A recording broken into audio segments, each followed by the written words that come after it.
आज कोविड के सिलसिले में हमारी मीटिंग थी जिसमें deputy commissioners, SP, CMOs and medical superintendents, principal medical colleges और सभी अधिकारी वहां पर उसके साथ जुड़े हुए थे। प्रमुख रूप से आज की बैठक में विषय जो कोविड की सारी सिचुएशन के पश्चात हमने पिछले कल जो कैबिनेट में एक निर्णय लिया, निर्णय में हिमाचल प्रदेश में हमने तय किया कि अब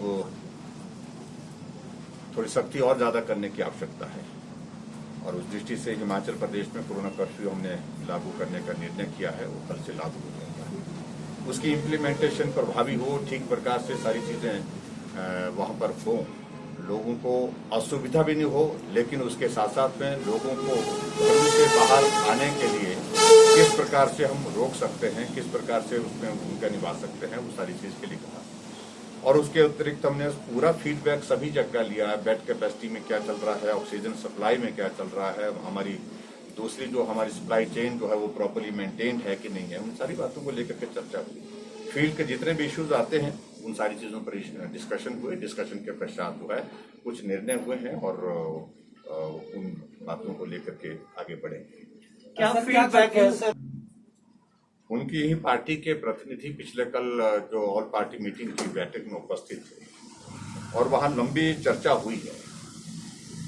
लॉकडाउन एक ऑप्शन हमारे सामने निश्चित रूप से था, लेकिन उसके साथ में हमने इस बात को अनुभव किया कि लॉकडाउन के कारण बहुत बड़ा आर्थिक दृष्टि से भी ऐसे वर्ग को नुकसान होता है जो सुबह से शाम तक कमा करके लाता है और परिवार को खिलाता है।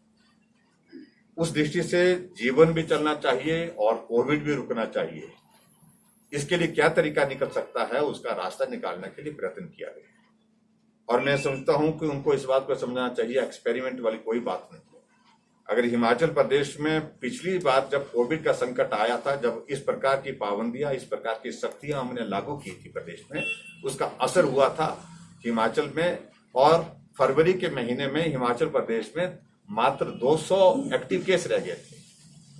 ऐसी सिचुएशन में जब पूरे देश भर में कोविड चल रहा है और बहुत तेजी से फैल रहा है, बहुत तेजी से लोगों की दुखद मृत्यु हो रही है, ऐसे शब्दों का चयन उनको नहीं करना चाहिए। उनके पास कोई अगर बेहतरीन फॉर्मूला है तो बताएं, हम उसमें भी, हमें कोई आपत्ति नहीं है, कोई भी हमको सुझाव देंगे हम उसको ग्रहण करने के लिए तैयार हैं। उनको इस बात को समझना चाहिए, उनकी ही पार्टी का नेतृत्व जो लंबे समय तक हमारे साथ डिस्कशन में कल पार्टिसिपेट था और चर्चा करने के बाद हम उस दिशा में जब आगे बढ़े हैं और उनकी ही पार्टी के अध्यक्ष इस बात को कहें कि ये एक्सपेरिमेंट वाली तो ये राजनीतिक भाषा जो है ऐसे संकट के क्षण में जो है वो। सीएम साहब, एक सवाल ये है कि आपने, मैं इस बात को बड़ा स्पष्ट करना चाहता हूं कि आज की परिस्थिति उस प्रकार की नहीं है कि सब लोगों को हम राहत का कोई पैकेज देने की स्थिति में है। आज जीवन को बचाना हमारे लिए महत्वपूर्ण है।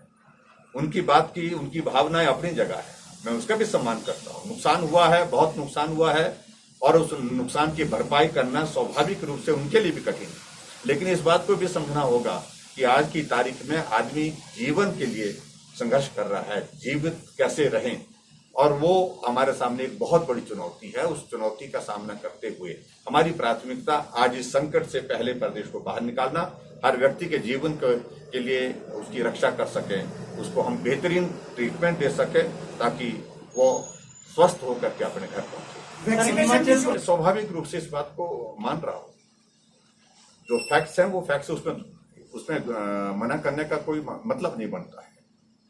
वजह यह है कि संक्रमण होने के बाद लोग देर से हॉस्पिटल पहुंच रहे हैं, एक बहुत बड़ा कारण ये बताया जा रहा है। और उसके बाद दूसरा, अब की बार कोविड का संक्रमण भी तेज है, संक्रमण के साथ साथ इसकी फैटेलिटी रेट जिसको जो है मृत्यु दर भी बहुत तेज है, क्योंकि 3 दिन के अंदर ही संक्रमण जो है आदमी को इस तरह से गिरफ्त में ले रहा है, वो उठने की स्थिति में नहीं उठ पा रहा है। नौजवानों की मृत्यु हो रही है, ये सचमुच में बड़ा चिंता का विषय है। जब तक के लिए हॉस्पिटल में आता है पेशेंट, तब तक के लिए उसकी हालत बहुत खराब हो रही है। इसलिए मेरा आप सबके माध्यम से भी सभी ऐसे लोगों के, हिमाचल प्रदेश के लोगों से निवेदन है, संक्रमण की थोड़ी बहुत भी इस तरह की ऐसी लगती है संभावना, तुरंत जो है वो छुपाए नहीं, देर ना करें, तुरंत डॉक्टर के पास जाएं, टेस्ट करवाएं और टेस्ट करवाने के बाद जो कोविड का ट्रीटमेंट अगर उसमें लेने के लिए डॉक्टर बोलते हैं तो तुरंत उसको लेना चाहिए। सर, वैक्सीनेशन अभियान हमारा चला हुआ है। वैक्सीनेशन लगा दिया गया उनकी एज पे। वैक्सीनेशन का अभियान हमारा चला हुआ है। एक अभियान जो 45 से अबव जो चल रहा है वो व्यवस्थित ढंग से चल रहा है, उसमें कोई भी कठिनाई नहीं है। लेकिन जहां 18 साल से 45 साल का जो दूसरा फेज, ये फेज जो है उसके लिए रजिस्ट्रेशन का प्रोसेस चल रहा है और हमने जिस कंपनी से हमको वैक्सीन उपलब्ध होगी उस कंपनी को लिखा है। उस कंपनी ने कहा है कि जल्दी ही उपलब्ध करा देंगे। जैसे हमको उपलब्धता होती है, कितनी होती है, उसके मुताबिक हम इसको शेड्यूल करेंगे, प्लान करेंगे और वैक्सीन के अभियान को आगे बढ़ाएंगे। नहीं दी जा सकती सर, ऑक्सीजन सिलेंडर जो है